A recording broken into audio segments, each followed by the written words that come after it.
오늘 말씀의 제목 따라해 보실까요? 하나님의 마음에 합한 자. 하나님의 마음에 합한 자. 여러분은 이스라엘 역사상 가장 위대한 인물이 누구라고 생각하십니까? 첫 번째 후보로 모세를 들 수가 있는데요. 모세는 이스라엘을 애굽에서 건져낸 이 40년 광야를 건져내서 40년 광야를 돌고 돌아서 지금의 가나안 땅에 이르게 한 그런 사람이죠. 모세가 없었다면 지금까지 이스라엘은 어쩌면 나라 없는 서름을 겪고 있었을지도 모릅니다. 두 번째 후보는 엘리야 선지자를 들 수 있습니다. 엘리야는 전무후무하게 이스라엘을 미혹한 이 바알 종교로부터 이스라엘을 건져낸 사람이죠. 이를 위해서 그는 갈멜산에서 목숨을 건 전쟁을 치렀던 사람입니다. 또 한 사람의 후보가 있습니다. 바로 오늘 본문에 등장하는 다윗을 들 수가 있죠. 여러분은 이스라엘 국기를 아십니까? 자, 우리 화면으로 이스라엘 국기를 한번 보도록 하겠습니다. 자, 이게 이스라엘 국기인데요. 자, 위아래 파란색으로 두 줄이 이렇게 있죠. 자, 위에 있는 줄은 무엇을 상징하냐면 하늘을 상징하고요. 그리고 아래에 있는 줄은 땅을 상징합니다. 그리고 지금 색이 무슨 색이죠? 예, 파란색인데, 자, 이거는 영원을 의미하는 거예요. 그래서 영원한 하나님의 나라라는 뜻을 가지고 있습니다. 자, 가운데 뭐가 있죠? 별이 있죠. 이 별을 마겐다빗이라고 합니다. 마겐다빗. 뜻이 뭐냐면 다윗의 별이라고 하는데요. 자, 이 별은 누구를 상징하냐면 바로 메시아를 상징하고 있다는 거예요. 이스라엘이 꿈꾸는 메시아는 다윗 같은 사람, 다윗 같은 메시아가 와서 이스라엘을 하늘과 땅에 빛나는 별과 같은 민족이 되게 하리라 라는 이 믿음이 이 이스라엘 국기 안에 담겨져 있는 것입니다. 자, 과연 다윗은 예나 지금이나 이스라엘 역사의 한 중심에 있는 그런 사람이죠. 우선 다윗은 이스라엘 역사상 가장 넓은 영토를 차지하게 만든 사람이에요. 자, 그는 그동안 이스라엘을 끈질기게 괴롭혀왔던 블레셋, 암몬, 모압 이런 땅들을 모두 정복을 했습니다. 그래서 남쪽으로는 시나이 반도, 북쪽으로는 터키, 그리고 동쪽으로는 요르단과 사우디아라비아까지 이렇게 넓은 방대한 제국을 이루게 됐죠. 역사상 한 번도 이 영토보다 넓었던 시대가 없었습니다. 다윗은 또한 이 예루살렘을 이스라엘의 수도로 정한 사람이죠. 그 뒤에 모든 역사는 예루살렘을 중심으로 일어나게 됐죠. 당시 예루살렘에는 원래 살던 가나안 족속이었던 이 호전적인 여부수 족속 사람들이 그 예루살렘 땅에 살고 있었습니다. 그런데 다윗은 그들을 다 몰아내고 이 예루살렘을 수도로 삼아서 하나님의 성전을 건축할 준비를 하게 됩니다. 그는 위대한 신앙인이자 또 유명한 시인이죠. 그가 고난 중에 쓴 시편 150편은 인류 역사의 불멸의 영적 고전으로 남아 있습니다. 여러분, 성경에 다윗의 이름이 몇 번이나 나올까요? 자, 구약에 보면요 600번 나오고 신약 성경에만 60번 이상 나옵니다. 성경에서 가장 많이 나오는 이름이 바로 다윗이라는 이름입니다. 성경장으로 봐도 아브라함이 14장, 야곱과 요셉이 각각 11장, 엘리야가 10장인데요. 놀랍게도 다윗은 66장의 분량을 차지하고 있습니다. 무엇으로 보나 월등하게 이스라엘을 대표하는 인물이 바로 다윗임을 알 수가 있죠. 자, 질문은 이것입니다. 그러면 다윗이 이렇게 위대하게 될 수 있었던 이유가 도대체 뭐냐라는 거예요. 어떤 비밀이 있길래, 어떤 비결이 있길래 그가 이렇게 위대하게 된 것입니까? 왜 하나님은 많은 사람 중에 이렇게 다윗을 선택하시고 다윗을 그토록 위대하게 사용해 주신 것일까요? 자, 오늘 이 하나님이 그를 쓰신 세 가지 이유에 대해서 함께 말씀을 나누고자 합니다. 자, 첫 번째 이유입니다. 한번 따라해 보실까요? 하나님은 중심을 보신다. 하나님은 사울 왕의 불순종으로 인해서 이 사울을 퇴하기로 하십니다. 그래서 하나님의 감동을 받은 사무엘이 이제 베들레헴으로 향하게 됐죠. 베들레헴에 있는 이새의 아들들 중에 이스라엘 왕이 있을 것이라는 하나님의 계시를 받았기 때문입니다. 아침 일찍 라마를 출발한 이 사무엘이 베들레헴에 도착한 것은 오후 저녁 시간이었습니다. 도착하자마자 하나님께 먼저 제사를 드린 사무엘은 이새에게 곧 아들들을 데려오라라고 이제 시키게 됐죠. 이새는 큰 아들부터 사무엘 앞에 한 사람씩 지나가게 합니다. 자, 큰 아들이 누구였습니까? 엘리압이었죠. 이 엘리압은요, 우람한 체격에 다부진 그런 생김새인데 누가 봐도 인물 중에 인물이었던 사람이에요. 그래서 엘리압은 남자답고 한눈에 봐도 카리스마가 넘쳤던 그런 사람입니다. 첫 인상에 반해버린 사무엘은 순간 엘리압을 보자마자 이 사람인가 보다 라고 했습니다. 그런데 하나님이 뭐라고 말씀하셔요?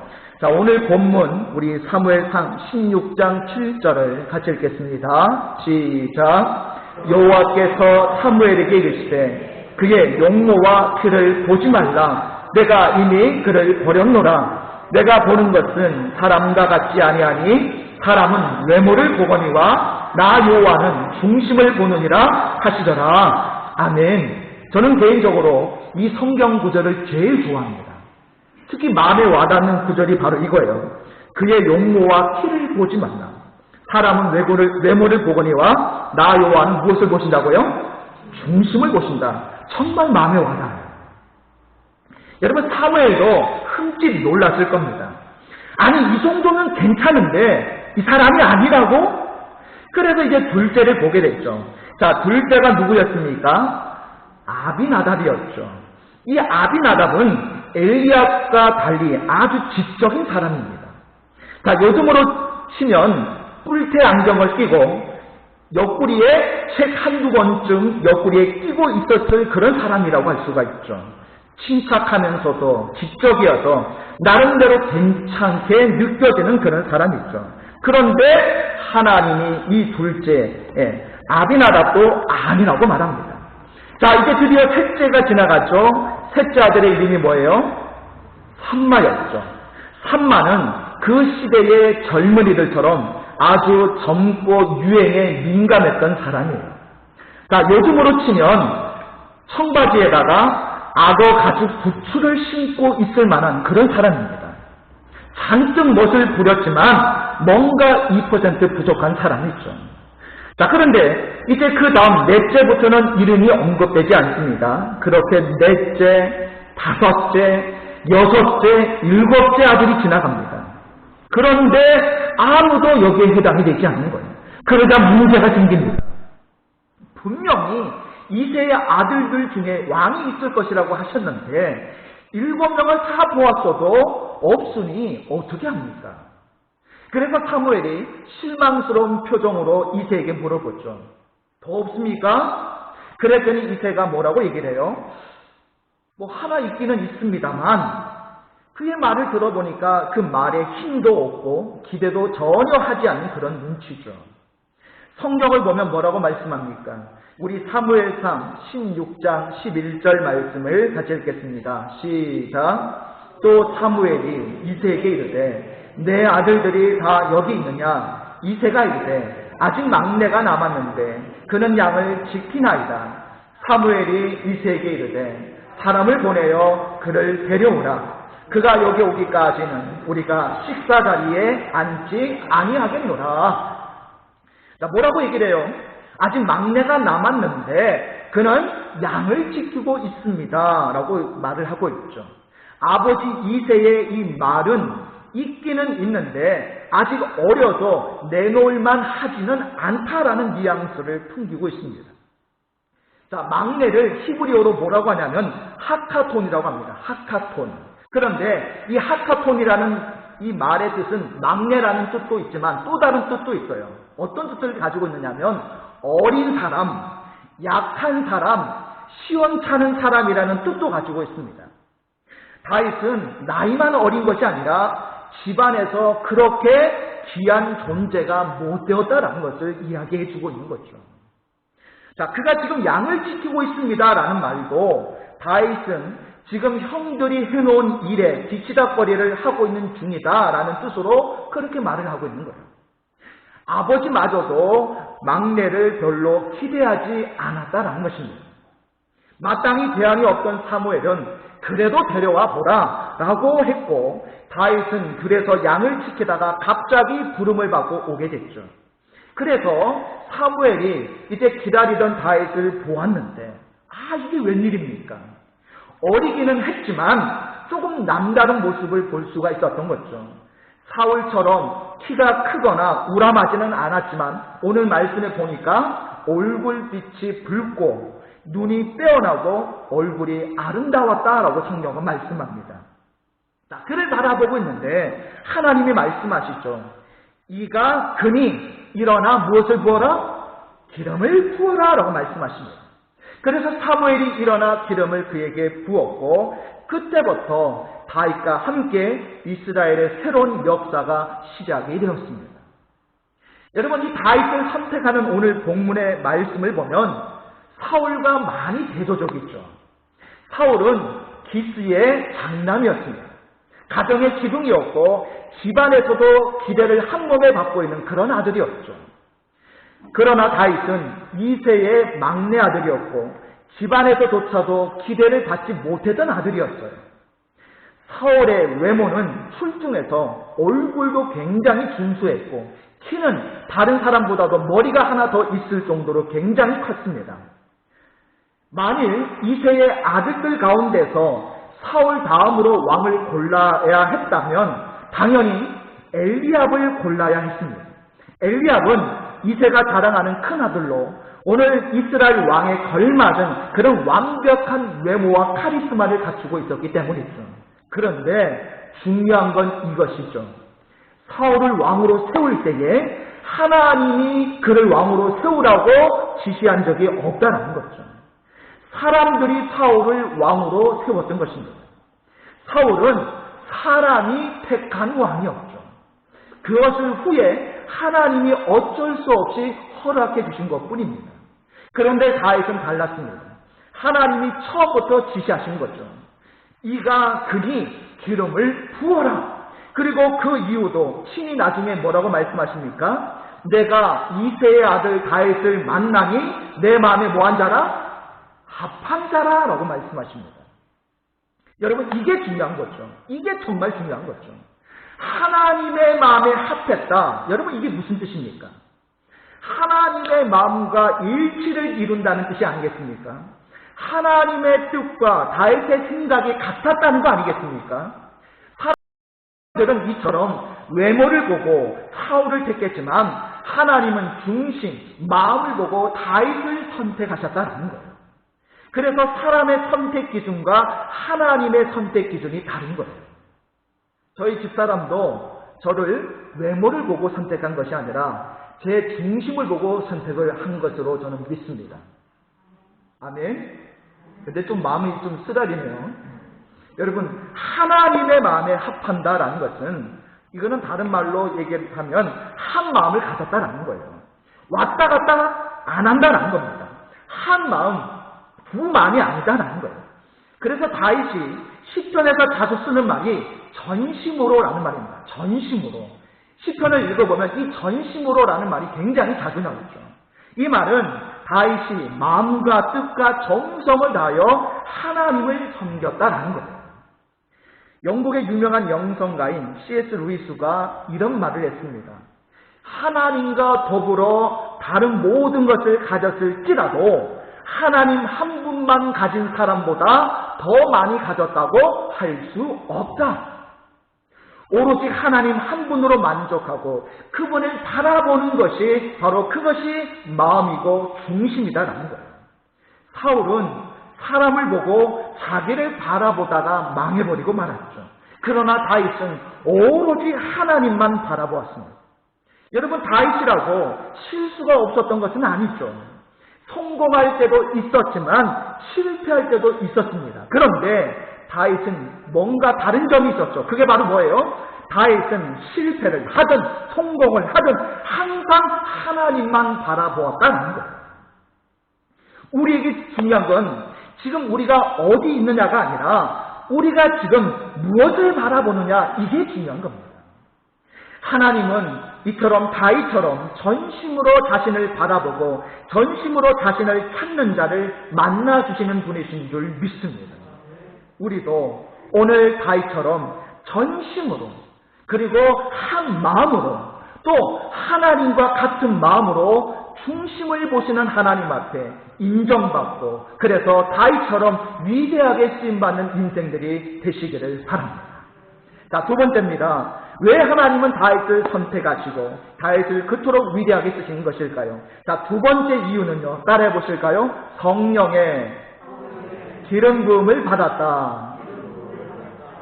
하나님이 다윗을 이처럼 사랑하신 이유는 그가 이렇게 성령의 기름 부음을 사모한 사람이었기 때문이에요. 자, 오늘 성경에 보면 다윗은 오늘 이 본문 말씀을 시작으로 해서 모두 3번의 기름 부음을 받게 됩니다. 자, 그 첫 번째 기름 부음이 오늘 읽은 말씀에 나오고 있죠. 다윗이 아직 어릴 때에 베들레헴에서 처음 기름 부음을 받게 된 거죠. 그가 처음 기름 부음을 받을 때 그는 왕으로 인정됩니다. 그러나 왕으로 인정되었다고 해서 곧바로 왕위에 오르지는 못했죠. 신분은 왕이었으나 실제로는 사울의 신하로 한동안 살아야 했습니다.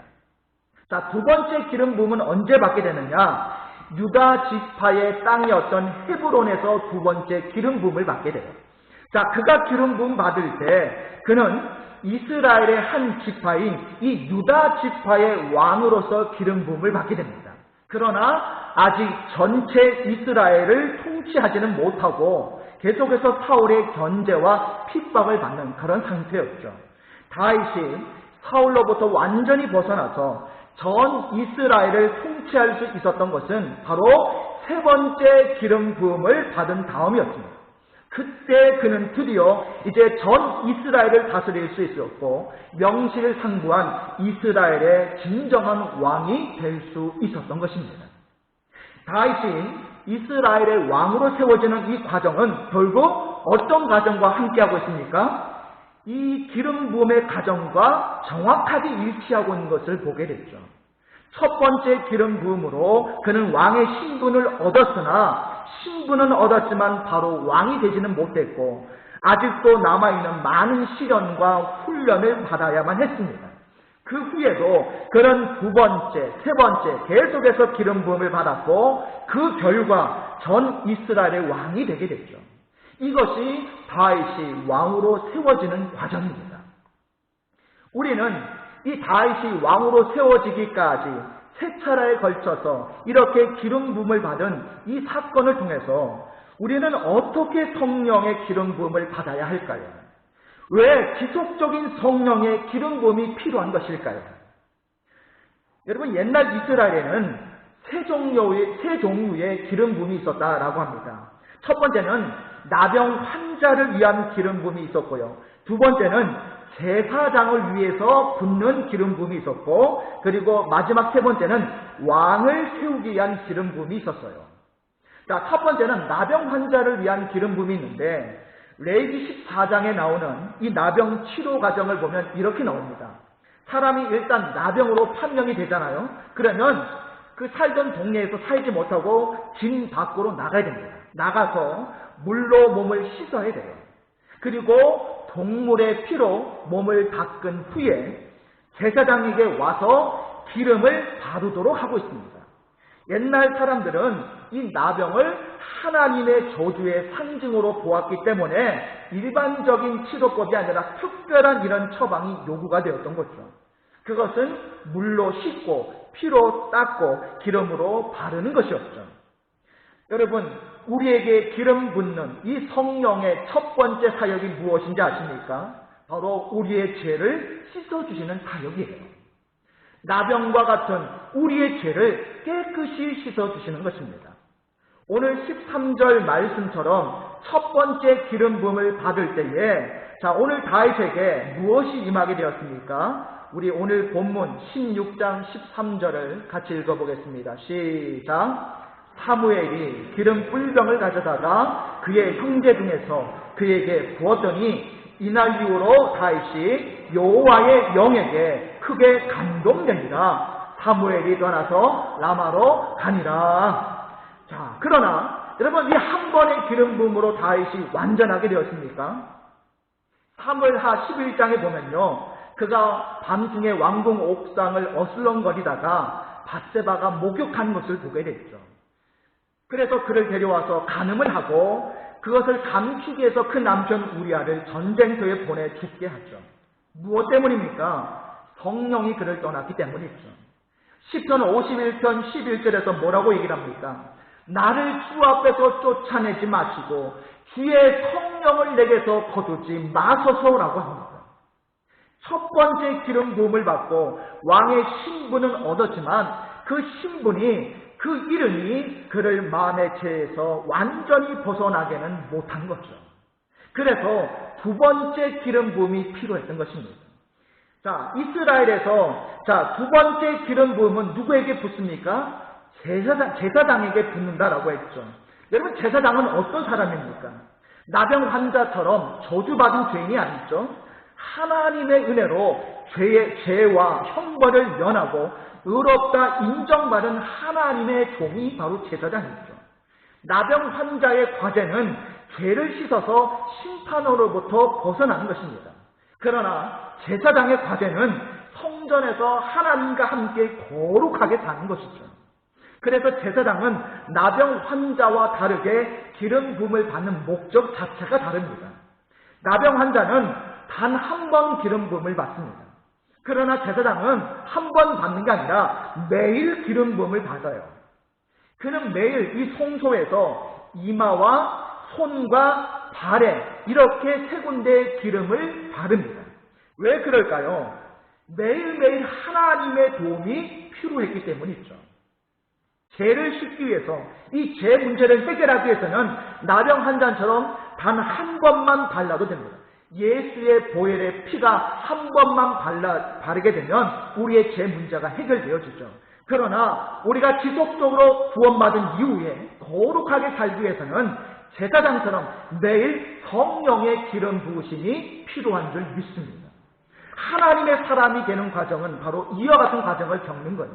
첫 번째는 하나님의 자녀가 되고 그 다음으로는 하나님의 제사장으로 거룩한 백성으로 살아가야 하는 거죠. 수준이 높아질수록 달라지는 것이 무엇입니까? 기름 부음의 수준도 함께 달라지는 거예요. 하나님의 자녀는 한 번 성령을 받으면 됩니다.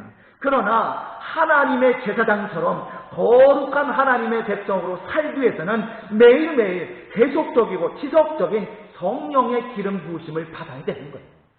그러다가 이스라엘 전체를 통치하게 된 때가 언제입니까? 마지막 세 번째 기름 부음을 받은 직후죠. 이때는 시기적으로 사울 왕이 죽은 때예요. 사울의 나라가 망한 때입니다. 사울은 우리가 인생에서 세상에서 만나게 되는 모든 종류의 악과 고통을 상징하고 있어요. 그것이 쉽게 없어지는 것이 아닙니다. 끝까지 따라오죠. 그러나 언젠가는 반드시 없어진다라는 거예요. 유대인의 책에 보면 이런 이야기가 나옵니다. 다윗 왕이 어느 날 이 보석 세공사를 불러다가 나를 위해서 반지를 하나 만들어 달라. 그러면서 그 반지에 글귀 하나를 새겨달라라고 그렇게 명령을 내립니다. 언제나 교만하지도 않고 그렇다고 낙심하지도 않을 수 있는 그런 글귀를 하나 새겨달라라고 요청을 하게 됐죠. 얼마 후에 이 보석 세공사가 다윗 왕을 찾아오게 됩니다. 그리고 완성된 반지를 내놓게 되는데 반지에는 이런 글귀가 새겨져 있었다라고 합니다. 한번 따라해 보실까요? 이 또한 지나가리라. 여러분, 우리가 잘 아는 그런 문구가 아닙니까? 이 또한 지나가리라. 다윗은 그 글을 보고 승리했을 때는 자만하지 않고 고난이 왔을 때는 낙심하지 않았다고 합니다. 이 또한 지나가리라. 결국 지나갑니다. 성공했다고 자만하지 마십시오. 잘한 것도 지나갑니다. 고난당한다고 여러분 낙심하지 마십시오. 고난도 지나갑니다. 그렇게 심한 고생을 당해서 이게 마지막이겠구나라고 했어도 그 이야기를 옛날 이야기처럼 추억 삼아 이야기할 때가 분명히 올 것입니다. 처음에 다윗은 사울의 신하로 시작했습니다. 그러다가 다윗은 사울의 경쟁자가 되었습니다. 마지막에 다윗이 사울을 누르고 전 이스라엘의 왕이 되었습니다. 그 과정 속에 하나님의 기름 부으심, 성령의 기름 부으심이 계속해서 이어졌다는 거예요. 영적 생활의 첫 단계는 세상의 신하로 사는 단계입니다. 이때의 과제는 죄와의 싸움이죠. 구원의 단계요, 신앙생활의 초보 단계라고 할 수 있습니다. 이때 성령의 은혜를 계속해서 받으면 세상과 싸우는 단계로 이어집니다. 이것은 제사장으로 사는 삶이라고 할 수가 있죠. 그리고 마지막에는 이 세상의 통치자로, 이 세상을 다스리고 죄악을 다스리는 그런 통치자로 사는 삶에까지 이를 수 있게 되는 거예요. 이때 반드시 필요한 게 뭡니까? 성령의 지속적인 기름 부으심이 필요하다는 거예요. 성령의 계속적인 기름 부으심을 통해서 세상에서 실패하고 넘어지고 사울과 같은 그런 죄악과 고통이 끊임없이 우리를 괴롭힐지라도 성령님을 의지하면 반드시 승리할 때가 올 줄로 믿습니다. 그렇게 괴롭히던 사울 왕도 죽고 그의 악한 나라도 망할 때가 옵니다. 켄달이라고 하는 유명한 영국 목사님이 쓰신 책 중에 이런 책이 있어요. 끝날 때까지 끝난 것이 아니다라는 책이 있습니다. 이 목사님이 성경을 보고 세상을 보았더니 중요한 원리가 하나 있더라는 거예요. 그게 바로 뭐냐? 끝날 때까지 끝난 것이 아니다라는 것입니다. 여러분 야구 경기를 보시면 9회 말 투아웃 상황에서 3대 0으로 지고 있습니다. 관중들은 이미 끝난 경기라며 슬슬 자리를 떠나고 있어요. 이때 한 선수가 안타를 치고 1루에 진출하고 다음 주자가 계속 출루해서 어느새 만루가 됩니다. 이때 네 번째 타자가 홈런을 치면 그 경기는 3대 4로 역전을 하게 됐죠. 경기는 끝날 때까지 끝난 것이 아닙니다.